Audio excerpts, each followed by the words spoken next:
गिरिवरधारी।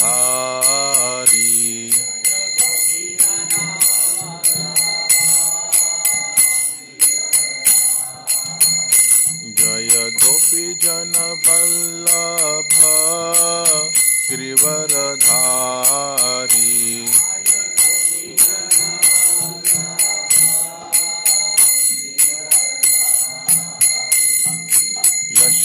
यशोदानंदन ब्रज जन रंजन।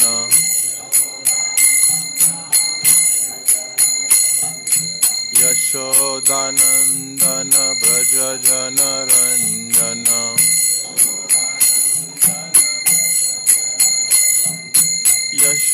यशोदानंदन ब्रज जन रंजन।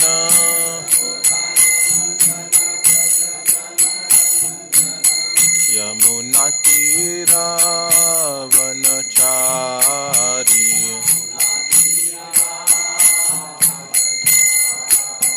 यमुना तीरावनचारी।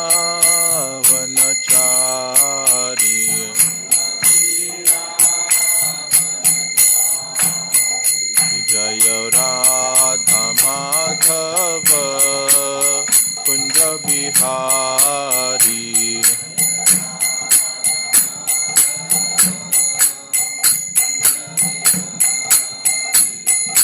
गोपी जन वल्लभ गिरिवरधारी।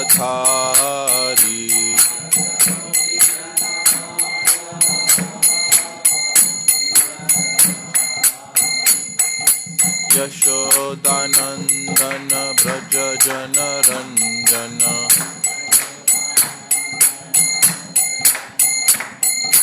यशोदानंदन ब्रज जन रंजन।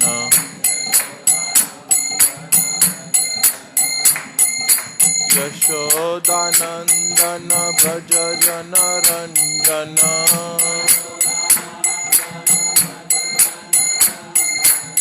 यमुना तीरावनचारी।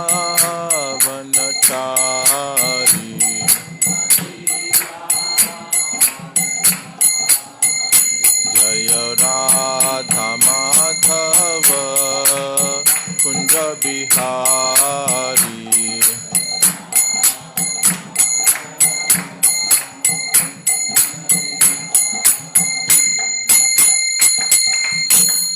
ओम विष्णुपाद परमहंस परिव्रजकाचार्य अष्टोद्धर शतश्री हिज डिवाइन ग्रेस ऐसी भक्ति वेदांत स्वामी शिल प्रभुपाद की।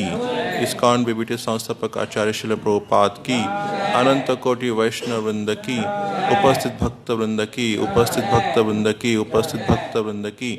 श्री श्री गुरु गौरांग की।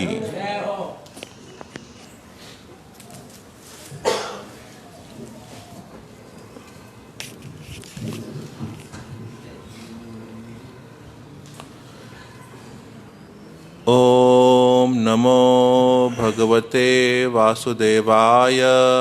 ओम नमो भगवते वासुदेवाय। ओम नमो भगवते वासुदेवाय।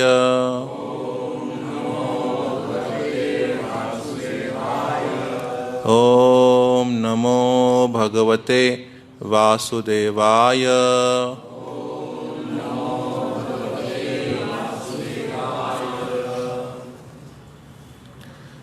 ग्रंथराज श्रीमद् भागवतम स्कंद 4 अध्याय 11 युद्ध बंद करने के लिए ध्रुव को स्वयंभुव मनु की सलाह। श्लोक संख्या 3, 4 और 5। तो श्लोक 3 और 4 को कुछ तात्पर्य नहीं है, तो केवल उसका मैं सर्वप्रथम पठन और अनुवाद पढ़ता हूँ और उसके पश्चात हम 5वें श्लोक का साथ में पठन करेंगे।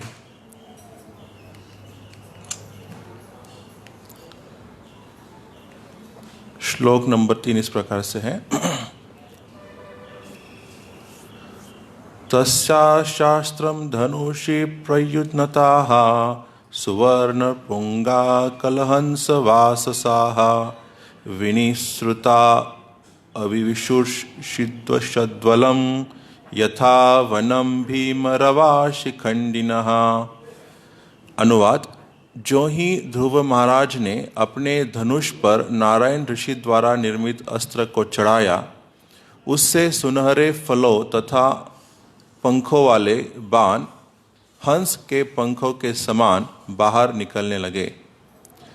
वे फुत्कार करते हुए शत्रु सैनिकों में उसी प्रकार घुसने लगे जिस प्रकार मोर के का ध्वनि करते हुए जंगल में प्रवेश करते हैं।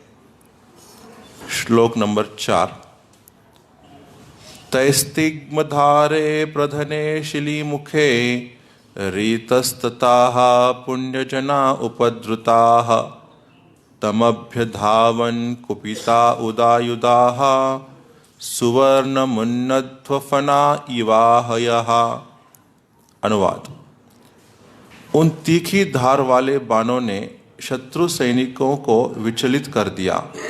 वे प्रायः मूर्छित हो गए, किंतु ध्रुव महाराज से क्रुद्ध होकर यक्षगण युद्ध क्षेत्र में अपने अपने हथियार लेकर एकत्र हो गए और उन्होंने उन पर आक्रमण कर दिया। जिस प्रकार गरुड़ के छेड़ने पर सर्प अपना अपना फन उठाकर गरुड़ की ओर दौड़ते हैं, उसी प्रकार समस्त यक्ष सैनिक अपना अपना हथियार उठाए ध्रुव महाराज को जीतने के लिए तैयार हो गए।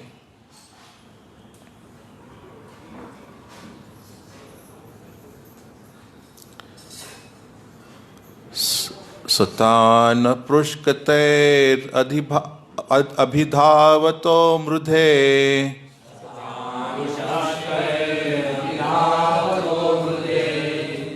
निकृत बाहो शिरोधरोदरान् निनाय लोकं परमकर्म कुंडलम्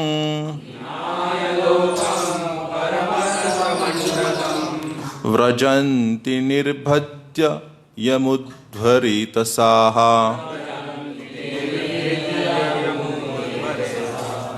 सतान पुष्कतैर अभिधावतो मृधे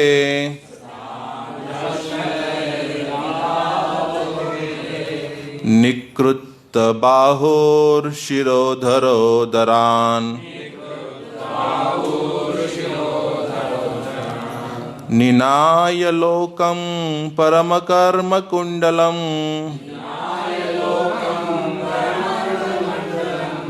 व्रजन्ति निर्भिद्य यमुध्वरितसाः।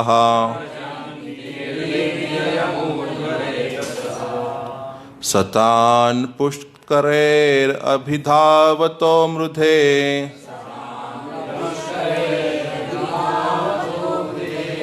निकृत बाहुर्शिरोधरोदरान् निनाय लोकं परमकर्म कुंडलम् व्रजन्ति निर्भिद्य यमुध्वरितसाः।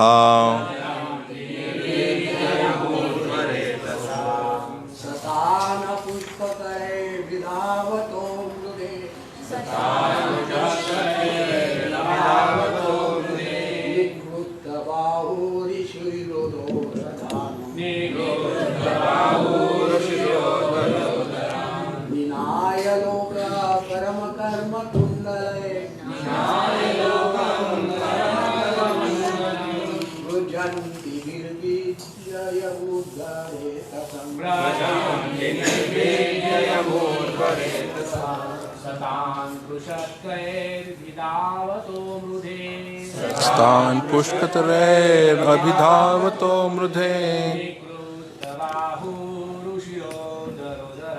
निकृत बाहुर्शिरोधरोदरान्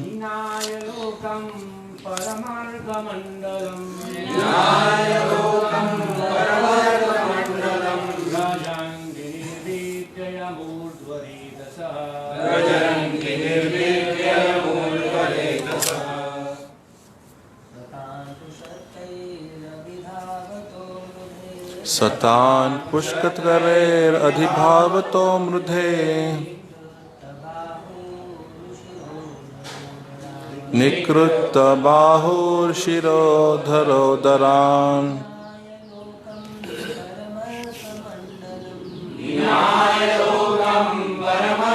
मण्डलम् व्रजन्ति निर्भिद्ययमुध्वरितसाः सतान् पुष्करैरधिभावतो मृधे निकृत्त बाहुर्शिरोधरोदरान्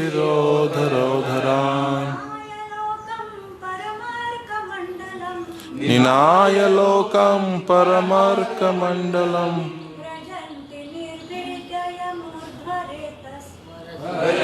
निर्भीतयमुध्वरितसाः सतान् पुष्करैरभिधावतो मृधे निकृत्त बाहुर्शिरोधरोदरान् निनाय लोकं परमर्ककुण्डलम् व्रजन्ति निर्भीतयमुध्वरितसाः। कृपया शब्दार्थ दोहराइए। सह वह ध्रुव तान समस्त यक्षों का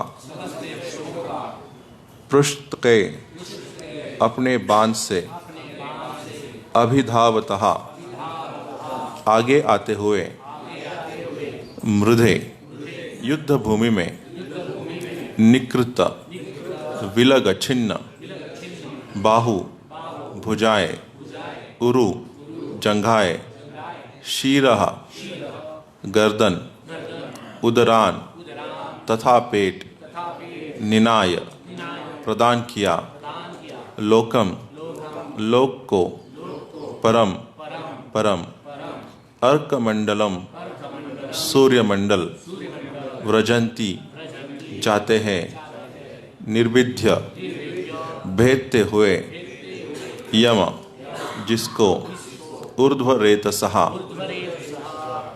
उद्धरिता ब्रह्मचारी जो वीर्य स्खलित नहीं करते। अनुवाद और तात्पर्य ऐसी भक्ति वेदांत स्वामी श्रील प्रभुपाद द्वारा। अनुवाद। जब ध्रुव महाराज ने यक्षों को आगे बढ़ते देखा तो उन्होंने तुरंत बाणों को हाथ में लिया और शत्रुओं को खंड खंड कर डाला। शरीरों से बाहु पांव सिर तथा उदर अलग अलग करके उन्होंने यक्षों को सूर्यमंडल के ऊपर स्थित लोक प्रदान किया जो केवल श्रेष्ठ ऊर्ध्वरेता ब्रह्मचारियों को प्राप्त हो पाता है। तात्पर्य। भगवान या उनके भक्तों द्वारा अभक्तों का वध शुभ है। ध्रुव महाराज ने यक्षों का अंधाधुंध वध किया था किंतु उन्हें ऊर्ध्वरेता ब्रह्मचारियों को प्राप्य लोक की प्राप्ति हुई। जिस प्रकार निर्विशेष ज्ञानी अथवा भगवान द्वारा वध किए असुर ब्रह्मलोक या सत्यलोक को प्राप्त होते हैं उसी प्रकार भक्तों द्वारा वध किए गए लोग भी सत्यलोक को जाते हैं। यहाँ पर वर्णित सत्यलोक तक पहुँचने के लिए सूर्यलोक के ऊपर जाना होता है जैसा कि यहाँ बताया गया है। अतः वध करना सदा ही बुरा नहीं होता।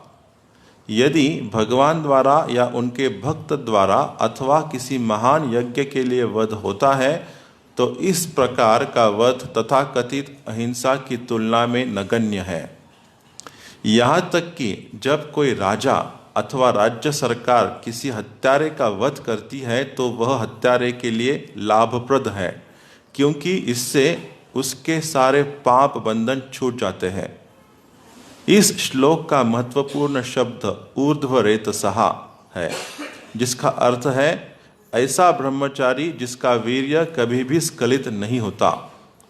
ब्रह्मचर्य इतना आवश्यक है कि भले ही कोई तपस्या का अनुष्ठान करे या न करे किंतु यदि वह शुद्ध ब्रह्मचारी रहता है तो उसके कारण वह मृत्यु के पश्चात सत्यलोक को जाता है।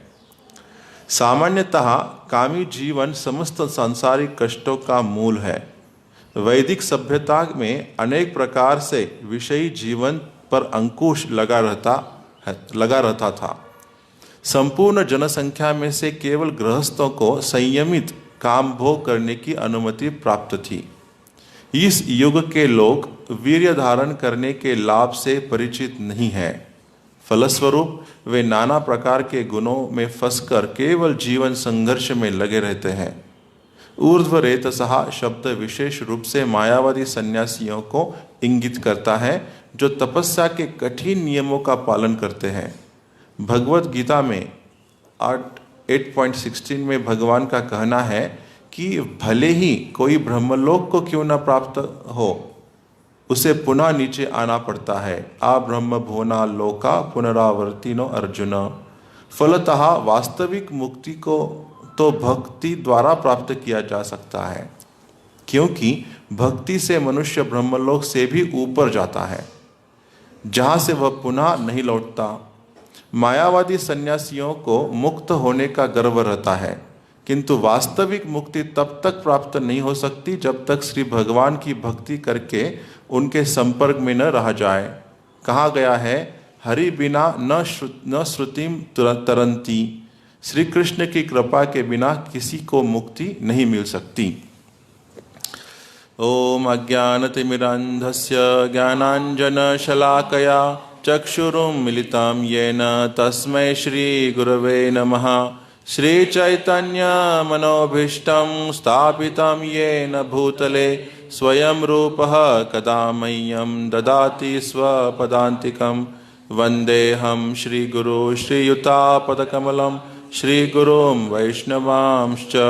श्रीरूपं साग्रजातां सहगण रघुनाथान्वितां तां सजीवं साद्वैतं सावधूतं परिजनसहितं कृष्णचैतन्यदेवं श्रीराधा कृष्णपादान् सहगण ललिता श्रीविशाखान्वितांश्च। हे कृष्णा करुणा सिंधु दीनबंधु जगत्पते गोपेशा गोपिका कांत राधा कांत नमस्तुते। तप्त कांचन गौरांगी राधे वृंदावनेश्वरी वृषभानुसुते देवी प्रणमामि हरिप्रिये। वाञ्छाकल्पतरुभ्यश्च कृपा सिन्धुभ्यैव च पतितानां पावनेभ्यो वैष्णवेभ्यो नमो नमः। नमः ओं विष्णुपादाय कृष्णप्रेष्ठाय भूतले श्रीमते भक्तिवेदांत स्वामिनिति नामिने। नमस्ते सरस्वते देवे गौरवाणी प्रचारिणे निर्विशेष शून्यवादी पाश्चात्य देशतारिणे। जय श्री कृष्ण चैतन्य प्रभु नित्यानंद श्री अद्वैत गदाधर श्रीवासादि गौर भक्त वृंद। हरे कृष्णा कृष्णा कृष्णा हरे हरे, हरे राम राम राम हरे हरे। हरे कृष्णा। तो जैसे कि यहाँ पे वर्णन हो रहा है कि ध्रुव महाराज ने आक्रमण बोल दिया अलकापुरी पे, जो यक्षों का नगरी है, और वहाँ आकर घमासान युद्ध हुआ। शुरुआत में यक्ष भारी हो गए ध्रुव महाराज के प्रति, जैसे कि हमने पिछली बार चर्चा की थी। पूरी तरह से ध्रुव महाराज ढक चुके थे यक्षों के शस्त्र और अस्त्रों के नीचे, जैसे कि एक पर्वत जो आसमान में बादल आते तो ढक जाता है, उस तरह से। लेकिन बाद में जैसे ऋषि मुनियों ने कहा नारायण अस्त्र का उपयोग करो, तो ध्रुव महाराज ने नारायण अस्त्र का उपयोग करके यक्ष के ऊपर फिर से आक्रमण कर दिया और हजारों की संख्या में यक्ष मरने लगे। और आज के श्लोक में तो वर्णन आता है कि किस तरह से उन्होंने यक्षों को, इसलिए 3 श्लोक जो हमने चर्चा किए हैं आज, 3, 4 और 5, कि किस तरह से यक्षों का बुरा हाल हो गया। किसी के हाथ टूट गए, किसी के पैर टूट गए, जंघाएं टूट गई, किसी के सिर कलम हो गए, और सारे यक्ष ऐसा लग रहा था मानो अभी बस खत्म होने वाले हैं, उनका पूरा जाति नष्ट होगा। तो और फिर स्वयंभुव मनु आते हैं और उपदेश देते हैं, जिसका वर्णन आगे होने वाला है। तो इस श्लोक के तात्पर्य में श्रील प्रभुपाद 3 बहुत महत्वपूर्ण बातें यहाँ पे बताते हैं। पहला तो यह है कि हिंसा, अब यहाँ पे हिंसा हो रही है, कितना घमासान हिंसा हो रही है कि ध्रुव महाराज ने इतने बड़ी संख्या में हिंसा की, और कुछ लोग होते जो अहिंसावादी होते हैं, वे सोचते हैं गलत है, हिंसा करना ठीक नहीं है। अहिंसा परमो धर्म, इस वाक्य को बार बार दोहराते रहते हैं। विशेषतः हमारे देश में तो बहुत ज़्यादा होता है। तो ऐसे कई सो कॉल नेता होके गए हैं, आज भी है, कि वो जो कहते हैं कि अहिंसा ही सबसे बड़ा धर्म है, हिंसा नहीं करनी चाहिए, हिंसा करेंगे तो विनाश हो जाएगा, ये होगा वो होगा, गलत है, पाप है। लेकिन अगर भगवत गीता को हम देखें तो भगवत गीता का मेन उद्देश्य तो हिंसा करना ही था एक दृष्टि से। जहाँ पे लोग ऐसे प्रश्न करते हैं कि बेचारा अर्जुन इतना शांति प्रिय था और भगवान श्री कृष्ण ने उसे मोटिवेट किया हिंसा करने के लिए, ऐसे कैसे किया? तो उन लोगों को भगवत गीता क्या है यही पता नहीं है। भगवत गीता के 11वें अध्याय में जैसे कि भगवान श्री कृष्ण कहते हैं, वे कहते हैं कि मत कर्म कृण, अरे मेरे लिए कर्म करो, मुझे प्रसन्न करने के लिए करो और कुछ नहीं।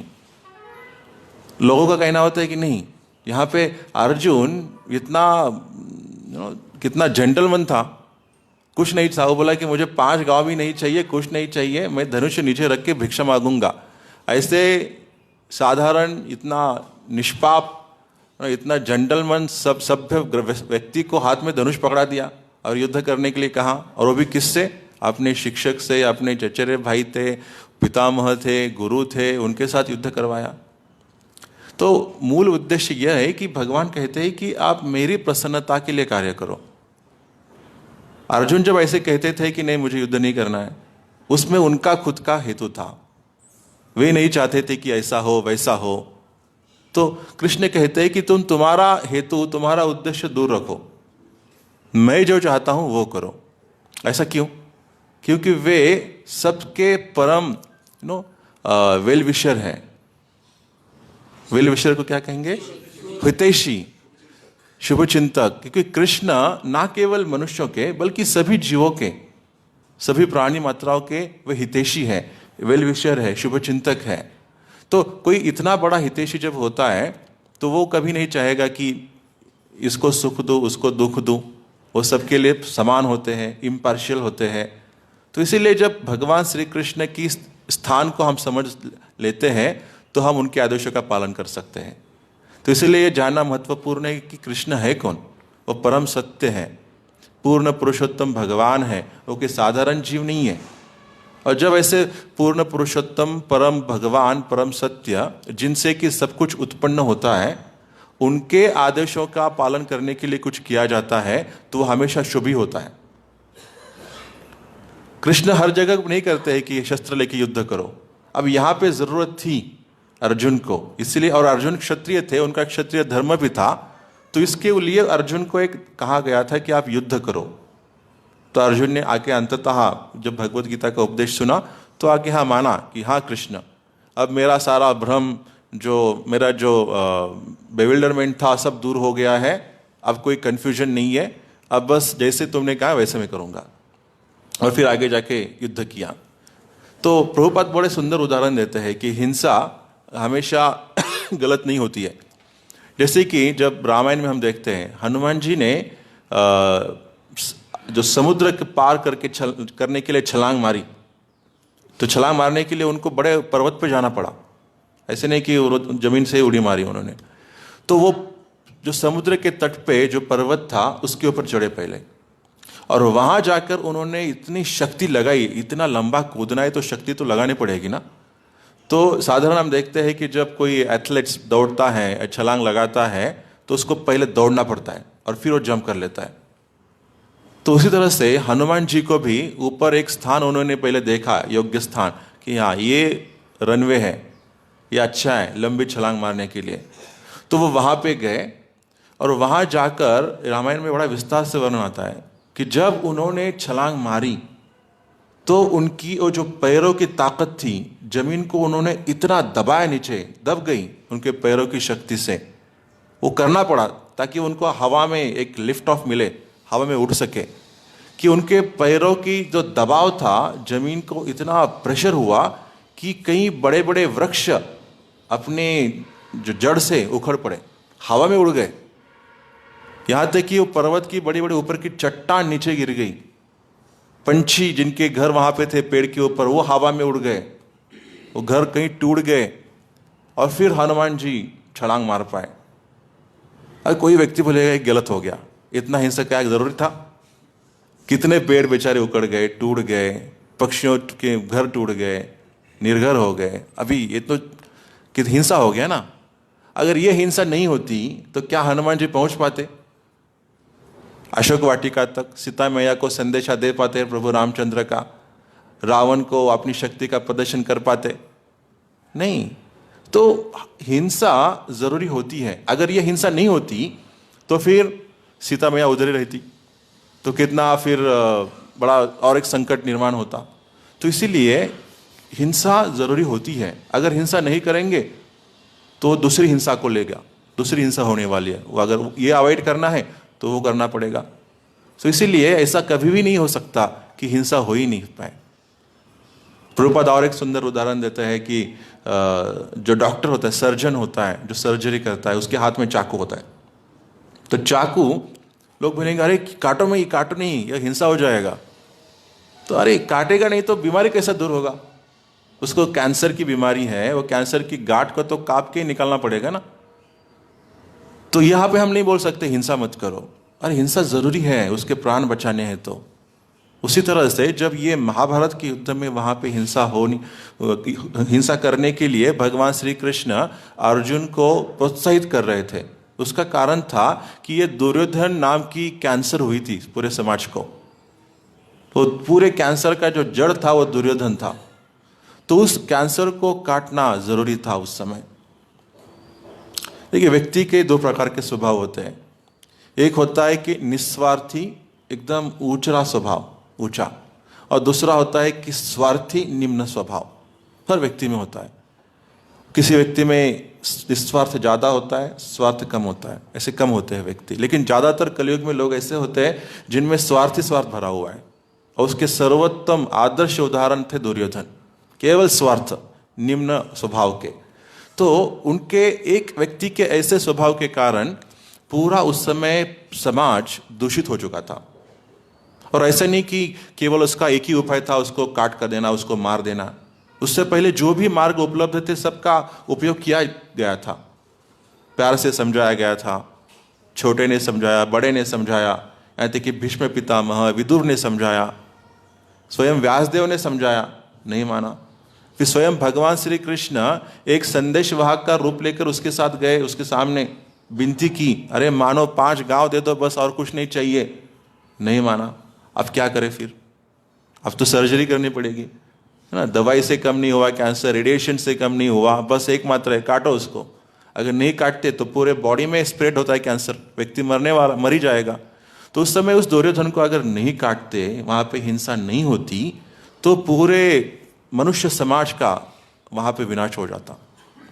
तो इसीलिए भगवान श्री कृष्ण को इस भगवत गीता के रूप के द्वारा, माध्यम से अर्जुन को प्रोत्साहित करना पड़ा, ये हिंसा करो, बहुत जरूरी है। और मैं बोल रहा हूं ना, तो मेरे प्रसन्नता के लिए करो। और जब 11वें अध्याय में विराट रूप दिखाया तो अर्जुन ने क्या देखा? अरे ये क्या है, बड़े बड़े सैनिक, मेरे सब रिलेटिव्स भी भगवान श्री कृष्ण के मुख में जा रहे, मेरे गुरु जा रहे, मेरे भाई जा रहे, साधारण सैनिक भी जा रहे, और कैसे कैसे भगवान श्री कृष्ण की दांत है भयानक, यहाँ तक कि सारे सैनिक और मेरे रिश्तेदार भी उनके दांतों में फंस गए हैं, और किसी के मुख से खून निकल रहा है, शरीर आधा कटा हुआ है। वो अर्जुन देख रहे थे, और इतना भयानक हिंसा वहां पे देखा अर्जुन ने कि उनके कृष्ण के दांतों में ऐसे शव अटके हुए थे। तो अर्जुन समझ गए कि एक्चुअली ये हिंसा है वो कृष्ण करने, मैं नहीं करूंगा। तो कृष्ण है अंततः सबका वध करने वाले हैं। तो फिर अर्जुन समझ गए और कि मान गए, एक्चुअली ये हिंसा मैं नहीं कर रहा हूं, और ये मेरे लिए नहीं है, ये उनके लिए है, कृष्ण के लिए है। अगर वो प्रसन्न हो जाए तो बस यही जीवन का उद्देश्य है। तो इसीलिए फिर कृष्ण के कहने पर अर्जुन ने वहाँ पे हिंसा की, और ये गलत है कि हिंसा नहीं करनी चाहिए। अहिंसा हम हर समय नहीं कर सकते। जो अहिंसा के पुजारी थे, जिसे हम बहुत मान सम्मान देते हैं, एक बार एक रिपोर्टर प्रभुपाद जी के पास आए इसी विषय को लेकर, और प्रभुपाद जी से, प्रभु स्वामी जी आप तो कहते हैं कि हिंसा भगवत गीता में कहाँ है, ज़रूरी है, अर्जुन को कृष्ण ने कहा हिंसा करो, ये करो, और फिर उन्होंने यही नेताओं का उदाहरण दिया, लेकिन ये नेता ऐसे कहते हैं कि अहिंसा परमो धर्म है, अहिंसा का ही पालन करना चाहिए, किसी भी हद तक बात क्यों ना चली जाए। तो प्रभुपाद जी ने कहा अगर ऐसा होता तो उस नेता की जो मृत्यु हुई है वो हिंसा के कारण ही हुई है। तो मतलब उनका जो जीवन का जो मिशन था अहिंसा अहिंसा, वो तो फेल हो गया। तो क्या मतलब है ऐसी अहिंसा को? तो इस तरह से प्रभुपाद भी कई जगह पे उसका खंडन करते हैं, जो कहते हैं कि अहिंसा ही सब कुछ है। ऐसा नहीं है। तो हिंसा करना अनिवार्य है। जैसे कि हम लोग कुछ अन्न भी खाते हैं, कहाँ से आता है अन्न? जमीन से आता है, पेड़ों से आता है। तो हम लोग वहाँ पे जाते हैं, लोग कहते हैं कि नहीं हम शाकाहारी हैं, प्राणियों को नहीं काटते, नहीं खाते, लेकिन फिर भी शाकाहारी होने के बावजूद भी तो हिंसा होती है। पोटैटो कहाँ से आता है? बटाटा जमीन से निकालते हैं ना, तो पेड़ को निकालना पड़ता है, तो भी हिंसा है।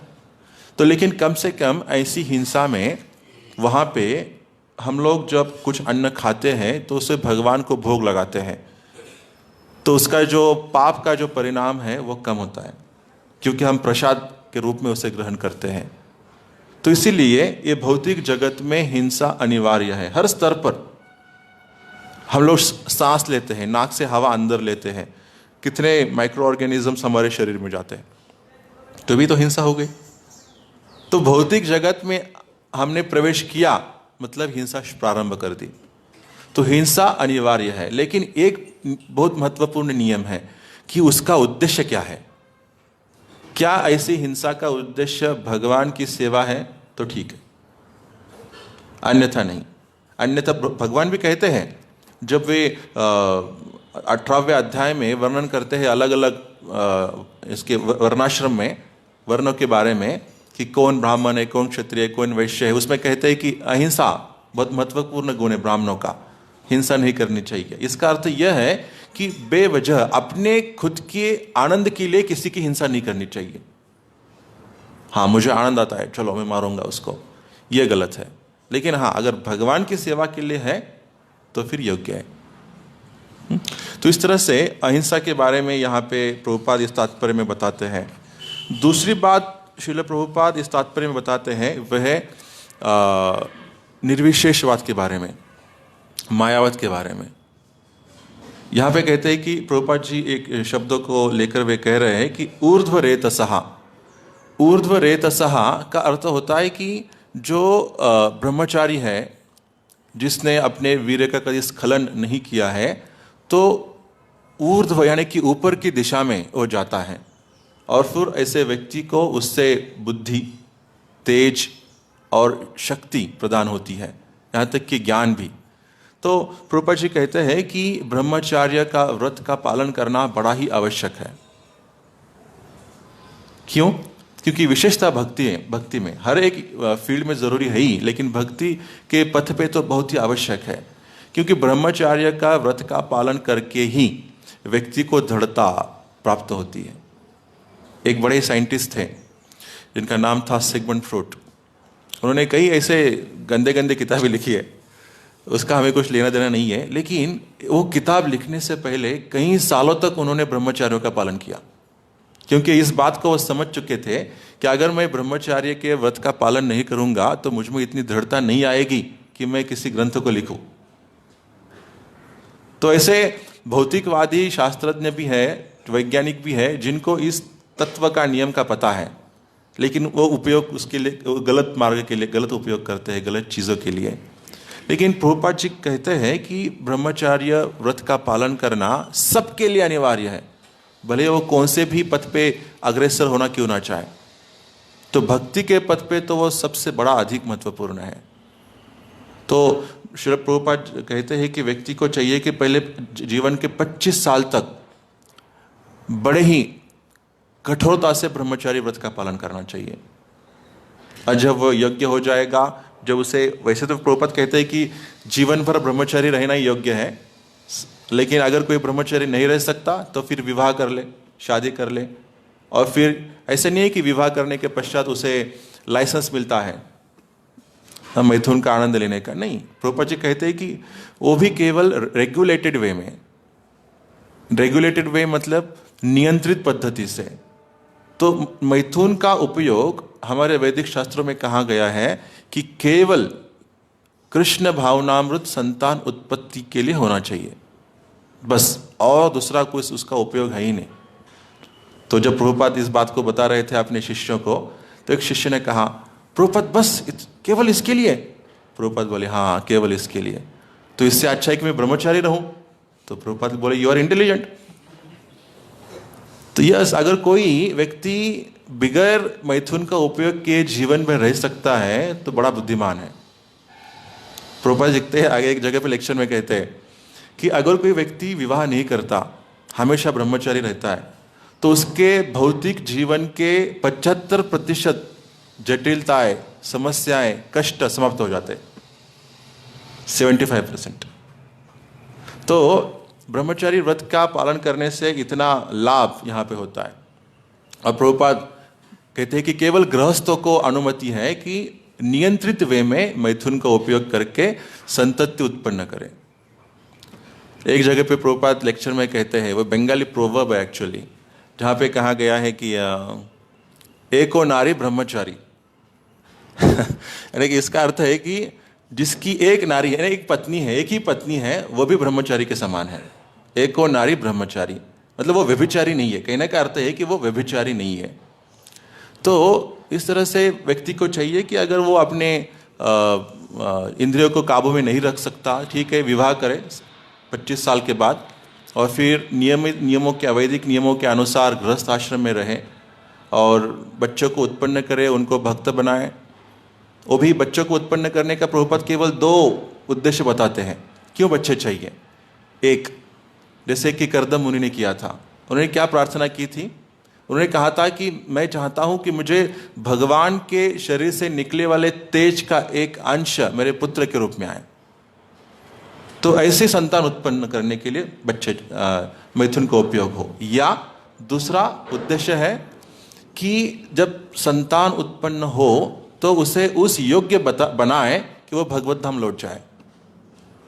अगर इस 2 के अलावा आपके कुछ और उद्देश्य है तो मैथुन का उपयोग कभी नहीं होना चाहिए, ऐसा प्रभुपाद हमेशा कहा करते थे। तो इस तरह से प्रभुपाद और अन्य आचार्य भी मैथुन के बारे में अलग अलग जगह पे लिखते हैं और कहते हैं। यमुनाचार्य का नाम हमने सुना है। तो यमुनाचार्य जो कि रामानुजाचार्य के गुरु रहे हैं, तो उन्होंने भी इसी तरह के कुछ उपदेश दिए हैं इसी विषय पे। यमुनाचार्य एक्चुअली एक राजकुमार थे, बाद में आगे जाके राजा भी बने। जब राजा बने तो वो बड़े ही कि अपने इंद्रिय तृप्ति में रमान रहे, भक्ति को भूल गए।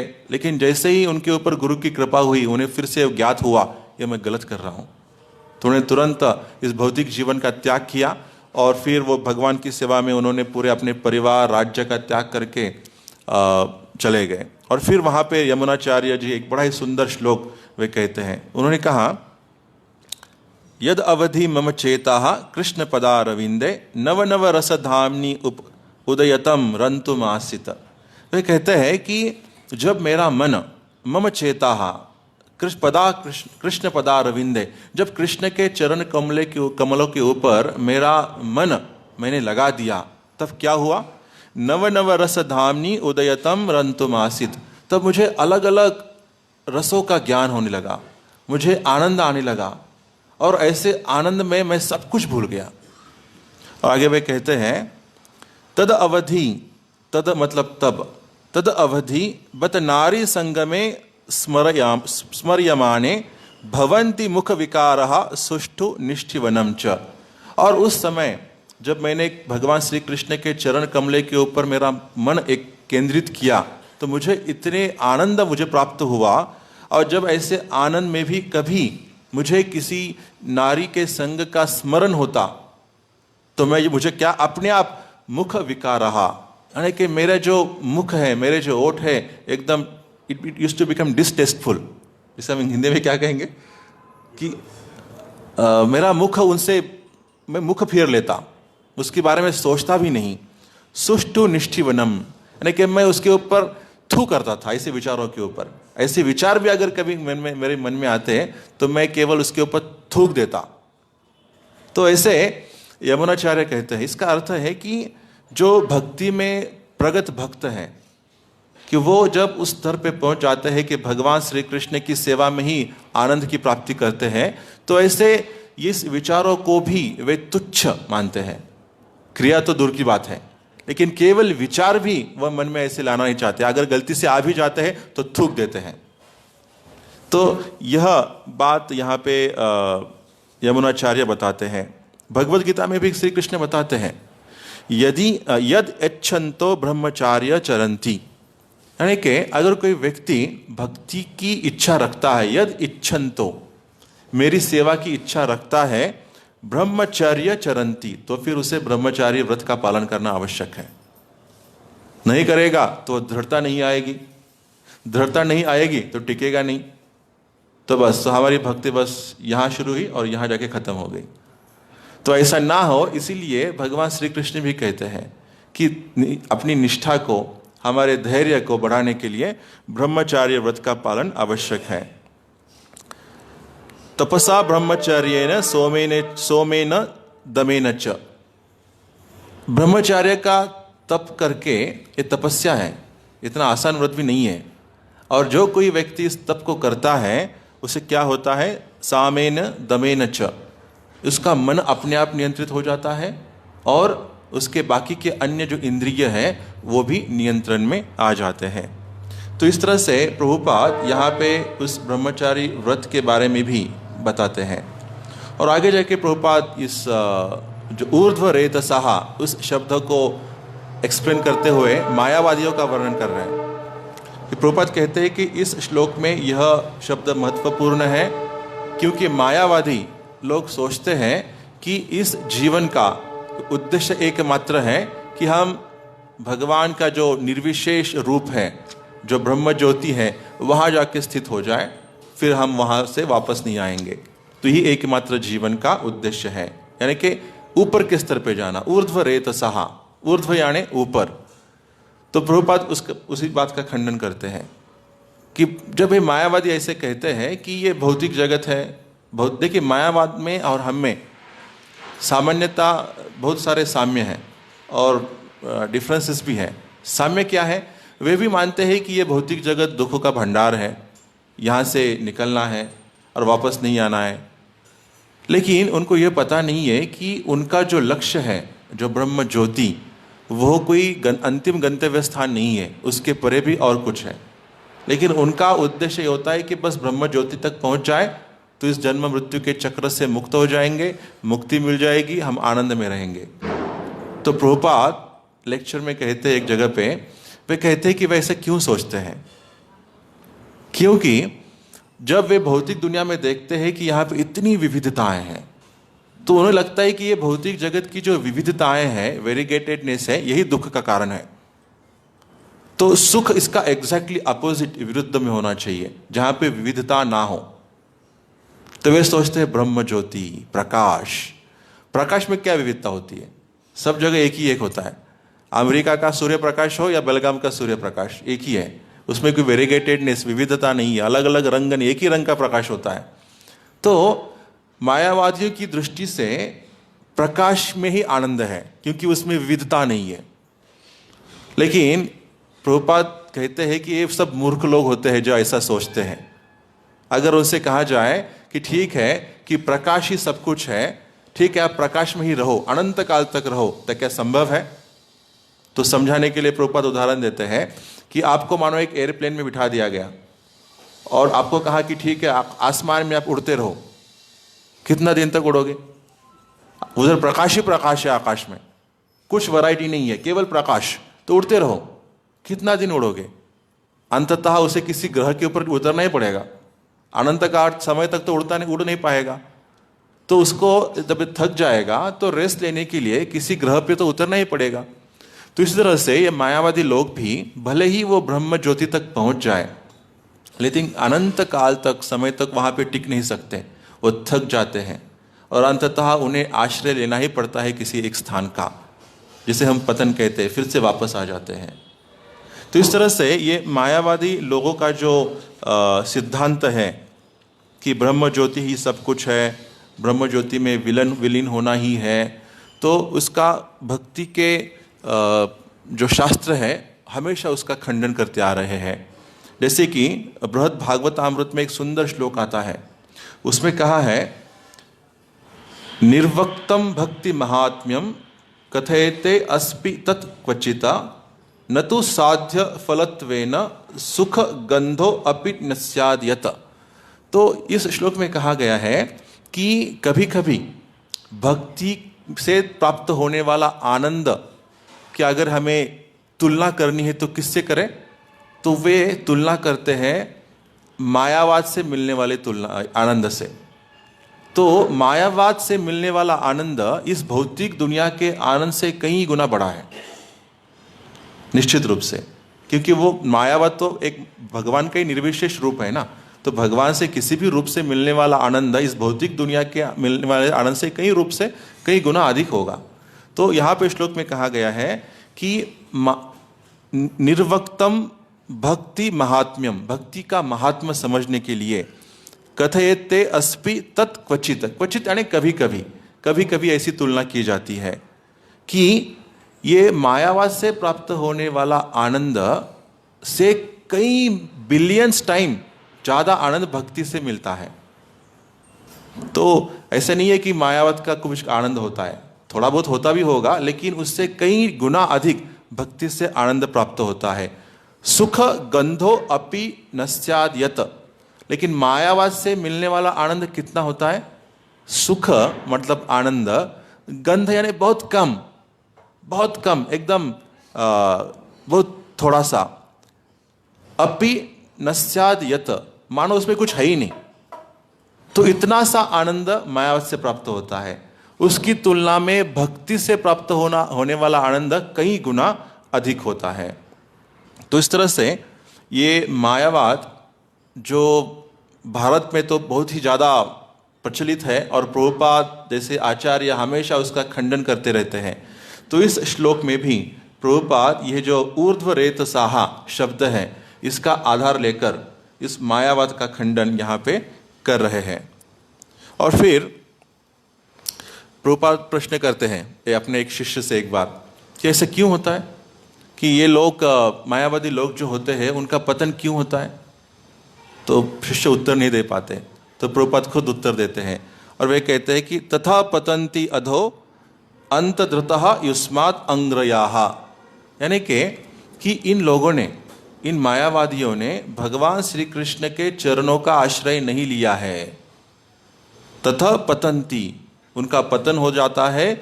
अंध्रता युष्मात्, युष्मात् यानी भगवान श्री कृष्ण, अंग्रयाः मतलब उनके चरण कमल, उनके चरण कमलों का आश्रय नहीं लिया है, इस वजह से उनका पतन हो जाता है। तो भक्ति में जो व्यक्ति अभी नया नया आया है, बस कुछ ही दिनों से भक्ति कर रहा है, लेकिन जब यहाँ पे आता है तो देखता है कि कितनी विविधता है, भगवान का सुंदर रूप का दर्शन लेता है, प्रसाद का सेवन करता है, कीर्तन का आनंद लेता है, कथा का श्रवण करता है, कीर्तन में नाचता है, भक्तों के संग यात्रा में जाता है। तो केवल एक दिन जो मंदिर में व्यक्ति आया है, एक दिन का नया भक्त, उससे भी श्रेष्ठ मायावादियों को मिलने वाले आनंद से कई गुना अधिक यहाँ आके मिलेगा। तो यह है भक्ति की महत्ता। तो भगवान श्री कृष्ण की भक्ति इतनी श्रेष्ठ है कि उसके लिए कोई योग्यता ही नहीं चाहिए। कोई भी व्यक्ति, छोटा हो बड़ा हो, अमीर गरीब, पढ़ा लिखा अनपढ़, हर किसी को इस आनंद प्राप्त कर सकता है। तो कितना फिर ये आसान तरीका है जो यहाँ पे श्रील प्रभुपाद वर्णन कर रहे हैं कि भक्ति मार्ग से हम श्रेष्ठ से श्रेष्ठतम आनंद की प्राप्ति कर सकते हैं। और फिर ये ध्रुव महाराज जिन्होंने ये इतनी सारी हिंसा यहाँ पे की है, और इसका फिर जब उनके दादाजी मनु, तो ये पता चलता है उनको कि बड़ा, उनको अच्छा नहीं लगता इतना हिंसा क्यों करना। फिर आते हैं और फिर अपने पोते को ध्रुव को समझाते हैं, अरे ऐसा मत करो, तुम्हारे भाई का वध तो केवल एक यक्ष ने किया है ना, तो एक यक्ष के लिए तुम इतने सारे यक्षों को मारते हो, रुक जाओ। और फिर वो रुक जाते हैं ध्रुव महाराज। तो ध्रुव महाराज की भी देखिए उनकी महानता, जैसे ही उन्हें कहा गया कि रुक जाओ, तुरंत रुक गए। अपना क्रोध, अपना अहंकार जो था वो उन्होंने तुरंत वहाँ पे समाप्त कर दिया। और फिर वहाँ पे युद्ध समाप्त करके फिर जैसे अब उन्होंने स्वयंभू मनु ने जैसे कहा वैसे उन्होंने किया। और जब आगे स्वयंभू मुनि कहते हैं तुम्हारे ऐसे हरकत की वजह से, ऐसे कार्य की वजह से कुबेर तुमसे अप्रसन्न हुए हैं, नाराज हैं, तो जाके उनसे माफ़ी मांगो। तो तुरंत ध्रुव जाते हैं और कुबेर से भी माफ़ी मांगते हैं और फिर कुबेर भी उनको माफ़ कर देते हैं। तो आगे इसका वर्णन फिर होगा। तो इस आज के श्लोक में इन 3 विषयों के ऊपर प्रभुपाद तात्पर्य में जोर दे रहे हैं। एक तो ब्रह्मचार्य व्रत, दूसरा किस तरह से मायावाद का खंडन फिर प्रभुपाद ने किया है, और तीसरा कि हत्या या हिंसा कभी भी उचित कार्य के लिए की जाए तो वह योग्य होती है। और अहिंसा, हमेशा अहिंसा अहिंसा अहिंसा का जप करना प्रैक्टिकल नहीं है, क्योंकि यह संभव हो ही नहीं सकता। तो हिंसा अनिवार्य है, लेकिन हिंसा किस उद्देश्य से की जा रही है यह जानना महत्वपूर्ण है। तो यहाँ पे आज हम रुकते हैं। किसी की टीका टिप्पणी कुछ प्रश्न है तो कृपया आप पूछ सकते हैं। हाँ हाँ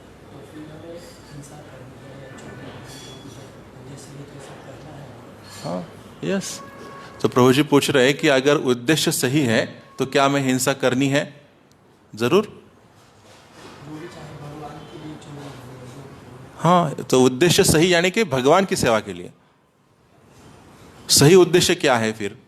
सही उद्देश्य यानी भगवान की प्रसन्नता।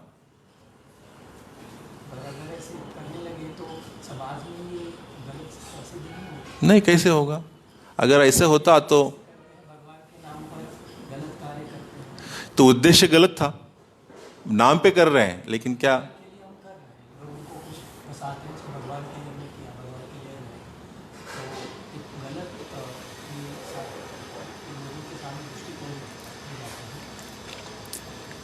योग्य और गलत, ये दोनों में भेद बहुत बड़ा है।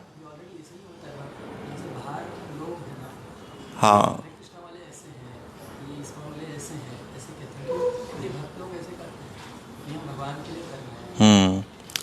तो भगवान के लिए कर रहे हैं, उसका निर्णय कौन लेगा? वाकई में वो कर रहे हैं या नहीं कर रहे हैं? तो उसका निर्णय एक तो स्वयं भगवान लेंगे या उनके शुद्ध भक्त लेंगे। हम तो नहीं ले सकते। हाँ, तो प्रभु जी प्रश्न पूछ रहे हैं कि क्या हम हिंसा को भगवान की सेवा में उपयोग करना है या नहीं करना है। तो अगर 2 व्यक्ति हमसे कहे तो हमें करना है। एक तो कृष्ण कहे तो करो, या फिर कृष्ण के जो शुद्ध भक्त हैं वे कह रहे हैं करो तो करना है। अगर दोनों कर रहे हैं कि नहीं करो तो नहीं करना है, लेकिन अपने मन से नहीं करना है। चलो मेरे मन में एक आया, ये व्यक्ति ठीक नहीं है, इसने ऐसा किया है, मैं एक बंदूक लेके जाता हूँ, ढ्याओ, यह गलत है। तो इससे पहले ये हमको निर्धारित लेना है कि मैं किसकी आज्ञा का पालन कर रहा हूँ। क्या मेरे गुरु ने कहा है, क्या आचार्य ने कहा है, शुद्ध भक्त ने मुझे आदेश दिया है? नहीं दिया तो फिर ठीक है, वेट करो, गड़बड़ी नहीं है।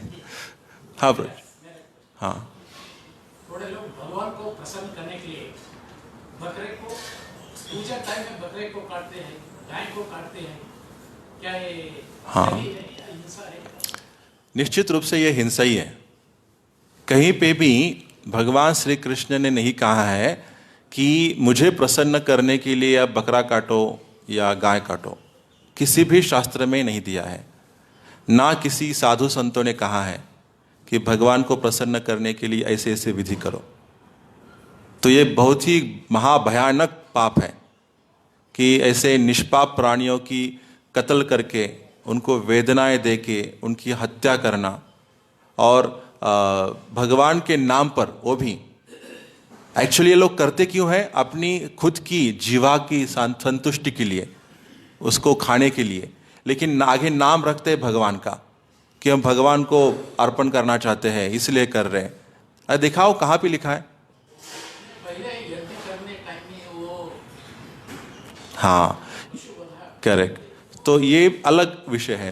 तो पहले के ज़माने में, जो कलयुग से पहले का पूर्व का काल था, उस समय यज्ञ होते थे बड़े बड़े। उन यज्ञों में भी प्राणियों की आहुति दी जाती थी। तो वहाँ पे ऐसा होता था, लेकिन उसका उद्देश्य अलग था। उसका उद्देश्य था कि जो कि प्राणी की आहुति दी जा रही है, उस प्राणी को नया शरीर उसको प्रदान किया जाता था। कैसे? अब कोई प्रश्न करेगा कैसा संभव है? यह संभव था क्योंकि उस समय के जो ब्राह्मण थे उनमें इतनी शक्ति थी, अपनी तपस्या से उनमें इतना बल था, उतनी शक्ति थी कि वे मंत्रों के सही उच्चारण से जो यज्ञ में आहुति दी गई है उस प्राणी को नया शरीर, जो तरुण यौवन शरीर, उसे देते थे।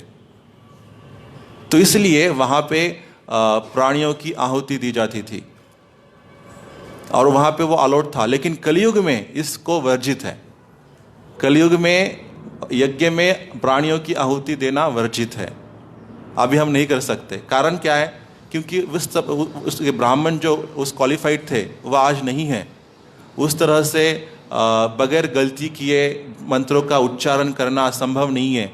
यज्ञ करने के लिए इतनी बड़ी सामग्री लगती है, वो शुद्ध सामग्री आज नहीं उपलब्ध है। और यज्ञ करने के लिए तपस्या की आवश्यकता होती है। ऐसी तपस्या की शक्ति भी आज किसी में नहीं है।